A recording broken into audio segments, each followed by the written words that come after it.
এই একটা পাপ যদি কেউ না করে ইনশাল্লাহ সে জান্নাতে যাবে, যতই পাপ করুক না কেন। বাসায় মা বোন যারা আছে অনেকেই দেখা যায় চুল আশ্রয় চিরুনি পরে গেলে বলে আজকে মেহমান আসবে। কি আসবে আজকে?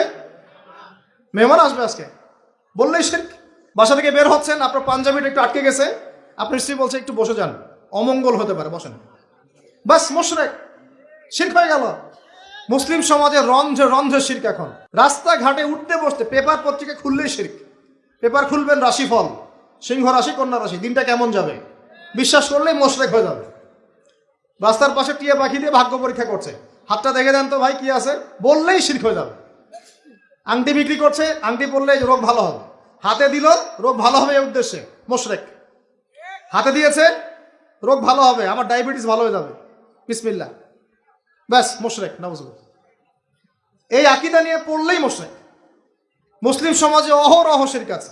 আর আবু জেহেলের যুগে কি ছিল ভাই? আবু জেহেলের যুগে অনেকদিন বলেছি মেজর 5টা সমস্যা ছিল। কয়টা?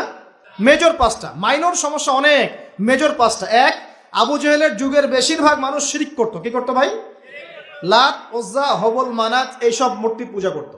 এখন হয়তো মুসলিম সমাজে এটা নাই ঠিকই, কিন্তু মুসলিমরা এখন কবর মাজার পূজায় শুরু করেছে, করে নাই? মুসলিমরাও এখন নেক্সট সুরতে ধোকা খাচ্ছে।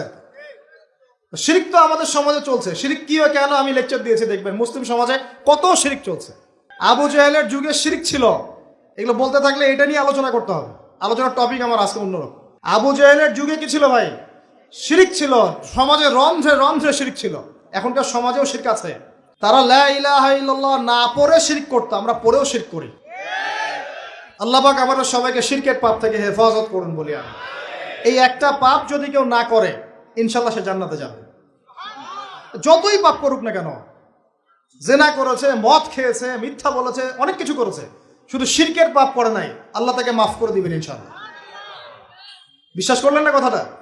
নবীজি বলেছেন এই উম্মতের যে কোনো ব্যক্তি যতই পাপ করুক না কেন আল্লাহ পাক সমস্ত পাপ মাফ করতে পারেন, কিন্তু শিরকের গুনাহ আল্লাহ পাক মাফ করবেন। তওবা করে যদি মারা না যায় মাফ করবেন না। একটা এক্সাম্পল দিয়ে বোঝাচ্ছি, তাহলে ক্লিয়ার হয়ে যাবে। মনে করেন কেউ একজন জেনা করেছে, তওবা করার সুযোগ হয় নাই, মারা গেছে, নাউজুবিল্লাহ। এখন আল্লাহ পাক কিয়ামতের মাঠে এই জেনার পাপটা মাফ করে দিতে পারেন, যদিও সে তওবা করে নাই। যদিও সে তওবা করে নাই, আল্লাহ পাক এই পাপটাও মাফ করতে পারেন। কিন্তু একজন ব্যক্তি শিরক করেছে, তওবা করে নাই, কিন্তু এই অবস্থায় যদি কাল কিয়ামতের মাঠে আল্লাহর সাথে সাক্ষাৎ করে, আল্লাহ তার গুনাহ মাফ করবে না। এই শিরক আর অন্য পাপের এই হলো পার্থক্য। তাহলে সবচেয়ে কোন বিষয়টা থেকে আমাদের বেঁচে থাকা উচিত ভাই? শিরক কি ও কেন, একটা বই পাওয়া যায়, কিনে নেবেন। কিতাবুত তাওহীদ একটা বই আছে, পড়ে নেবেন। কোরআন সুন্নাহর আলোকে বিশুদ্ধ আকীদা, এরকম অনেক বই পাওয়া যায়। আর আকীদা সংক্রান্ত একটা অনবদ্য বই হলো আল আকীদা আত তাহাওয়িয়া। এই 4-5টা বই পড়লে আপনার শিরকের কনসেপ্ট ক্লিয়ার হয়ে যাবে ইনশাআল্লাহ। আল্লাহ পাক আমাদেরকে পড়াশোনা করার তৌফিক দান।